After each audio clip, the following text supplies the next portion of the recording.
Hi guys, my name is Azul Rodriguez and I decided to do my final presentation on one of my favorite social media sites, being Twitter. Okay, so number one, it's history, where it all began. Let's get into it. Alright, let's begin with its history. So, Twitter emerged from the ashes of another startup called Odeo. Evan Williams agreed to enter a business venture with his neighbor Noah Glass. The two worked on a platform supporting what they saw as a new radio or podcasting system. They later on met Jack Dorsey, who was a programmer, and Dorsey originally imagined Twitter as an SMS based communications platform. He saw this where groups or friends could keep tabs on what each other were doing based on their status updates, kind of like texting, but not really. During a brainstorming session at the podcasting company Odeo, Dorsey proposed this SMS based platform to Evan Williams, who then co founder, by extension, gave Jack the go ahead to spend more time on the project and develop it further. So let's put this into some sort of timeline, right? So back of November of 2004, Evan Williams leaves Google with his codeworker Biz to work on this new project with Noah Glass, CEO of Odeo. In June of 2005, Apple announces podcasting for iTunes, so it kind of doomed Odeo's chances for success. However, in February of 2006, Dorsey and Glass discuss a status concept where people can send out text messages letting others know what they're doing. This idea is then discussed among Glass, Williams, and Stone. And then finally, in March of 2006, Dorsey hacks together an early version of Twitter, which then gets published in July of 2006 when Twitter is first announced and introduced into the world. Let's dig into its logo and tagline. For its initial launch, Twitter had a prototype logo designed by Noah Glass that was completely unrecognizable to what we have today. It was green and musty. Yes, green and musty. Glass said that the logo was needed to inspire youthfulness and that old is boring and nothing is worse than boring. He sure does have a funny idea of fun, right? The good news was that about everything, including the name and brand, were updated prior to its initial 2006 launch. It was very clean, and it was a simple design that featured the company's name written in a blue font against a white background. In 2010, as Twitter was getting increasingly popular, the time was right for a new corporate symbol. This is how the bird from iStock became the new face of the digital giant. By 2012, Twitter had become a household name, and it was decided to remove the company name from the emblem and make the bird more dynamic and expressive. It was inspired by Calibri. Designers created hundreds of birds of varying sizes and proportions. The image that made it to the final logo consists of 15 circles, circular shapes, add a sense of harmony to the logo, and convey the idea of freedom of speech.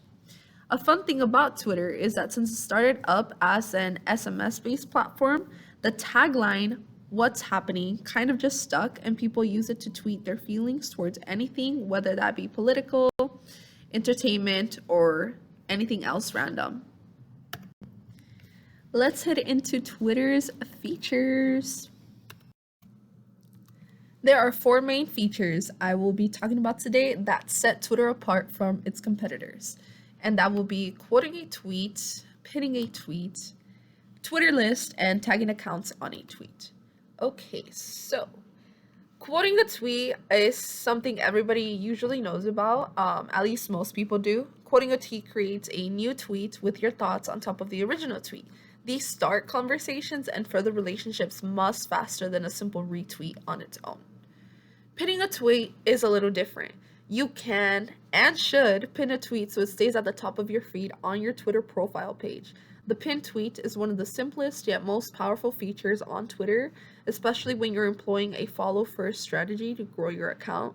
When you follow accounts that you would like to have follow you back, they get the notification that you followed them, and most are going to come onto your profile page to see if they want to follow you back. That's why having a pinned tweet is so important, because it's sort of like a first impression. Twitter lists are kind of cool and a little complicated. You can create feeds that are not your main timeline. You know how everybody has some sort of algorithm? Well, Twitter lists help diminish that. These feeds can include only certain accounts through this gesture called Twitter list. You can choose between a public and a private list. If you set the list to public, anyone you add will get a notification and they can choose to subscribe to that list as well.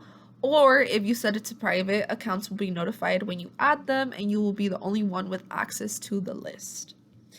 Tagging accounts on a tweet sounds kind of like common sense, but on Twitter it's a little different. When you attach an image to a tweet, you'll see a hyperlink under it that says who's in this photo. Click on that and start typing in a Twitter handle you can choose to tag. Everyone tagged gets a notification as soon as the tweet goes live, so you're almost guaranteed all the people tagged will see it and many will reply or share or both. Of course, you need to use this tactic sparingly. Don't tag people in every tweet and don't tag the same people too often because, like every normal human being, they will get annoyed or offended, so just don't do that as often. Next, we'll dig into some of Twitter's finances. Okay, so some financial information about Twitter. Twitter has a market cap of $38.56 billion. It is considered to be a large cap company since it has a cap greater than $10 billion. Large cap firms often have a reputation for producing quality goods and services, a history of consistent dividend payments, and steady growth. They are often dominant players within established industries, and their brand names may be familiar to a national consumer audience. As a result, investments in large cap stocks may be considered more conservative than investments in small cap or mid cap stocks, potentially posing less risk in exchange for less aggressive growth potential. Twitter's current stock price is $49.80, which is not too bad actually. I was a bit surprised when I saw this. An interesting thing to note is that Twitter is in the communication services sector. The communication services sector contains companies that provide communication services primarily through a fixed line, cellular, wireless, high bandwidth, and/or fiber optic cable network. However, Twitter falls under the internet content and information industry. Lastly, a cool fact that I found kind of interesting is that Twitter currently employs 7,500 employees. Up next, we'll discuss some pros and cons about Twitter. We'll begin with some pros. So, Twitter is easy to use, and on top of that, it's free. It doesn't take a lot of effort to come up with a specific message to post, and it only takes a few minutes to craft a tweet. You can create an account for free and manage or hire someone to manage it for you. However, you can also pay for promoted tweets in your account, making it a pocket-friendly budget for businesses. Number 2, we have Twitter Analytics. Twitter allows your followers to like and share your tweets. This can be used to analyze your impact to the target audience and boost your brand. And number 3, we have automated tweets. So Twitter allows you to automate tweets. You can write all the tweets you want to be posted and then schedule them out when you want to have them posted or when you want the Twitter tool to automate them to post. Now, some cons. Okay, so Twitter is time wastage. The more time you spend online keeping up with the tweets or crafting new tweets affects your productivity. I know I've been a huge factor in this. I typically go online and I spend like hours just scrolling and reading because it's new information constantly. So, it's kind of hard to get bored. Number 2, we have the 280 character limit. You only have up to 280 characters to express yourself on Twitter. This can be kind of a bad thing since it can pose as a challenge if you can't communicate effectively or briefly. And then number 3, of course, we have the criticism. Most customer complaints about the product or service online, and Twitter makes it easy to see what they're thinking as they're thinking it, how they're thinking it. It's just a matter of typing it up and tweeting it. All the negative complaints anyone can have a negative impact on the business if not properly handled. So that really digs into a company's reputation and how they'd like to be perceived by the general public. Lastly, we'll get into some tips and best practices. Okay, so here are 3 tips I would recommend that are used to create an effective profile on the social media platform. So pretty much number one is using hashtags. Twitter is all about people's feelings and emotions in the moment. So if you use the hashtags that are currently trending or the hashtags that seem to appear popular, your account will pop up onto their timeline, or it would get mentioned more, or it would attract a bigger audience generated towards that algorithm. Number two is to interact. Once again, Twitter is all about feelings. So if you interact with potential clients, potential friends, potential consumers, there's always going to be some sort of conversation going on. And as every publicist knows, good and bad publicity is still publicity. So you always want to try to get your name out there, of course, towards good publicity. But even so, the best way to do so is by interacting.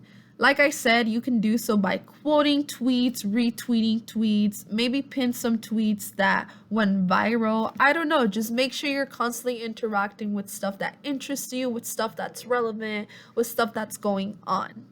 And finally, number three, we have trending topics. So in order to create an effective profile, you want to stay on top of what's going on. And Twitter is a perfect social media site to do so because you get the information in seconds. So if you see what's trending, you could see people's instant emotions, people's instant reactions, people's instant feelings.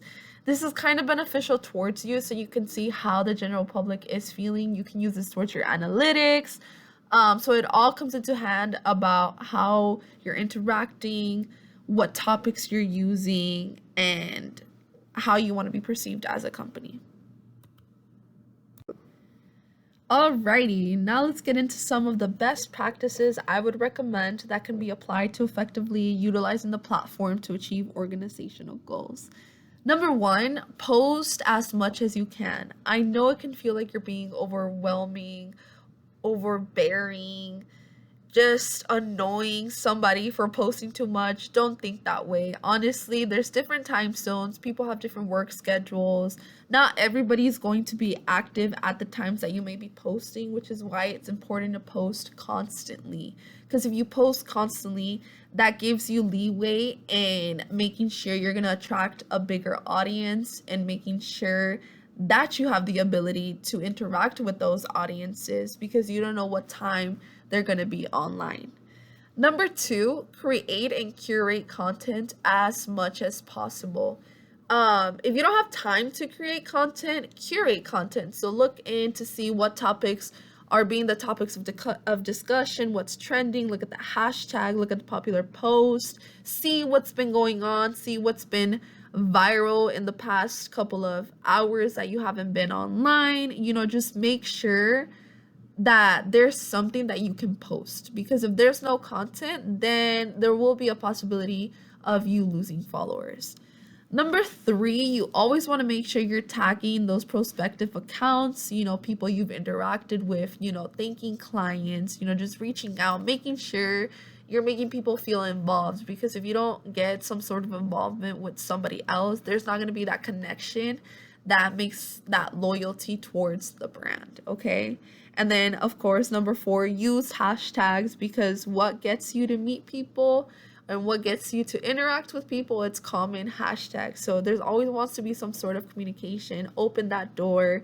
Make sure that your account is being posted on other people's account, and make sure that it's easy to find you.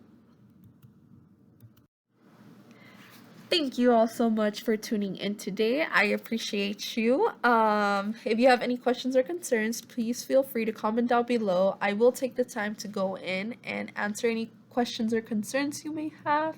But once again, thank you, and I hope you have a good one.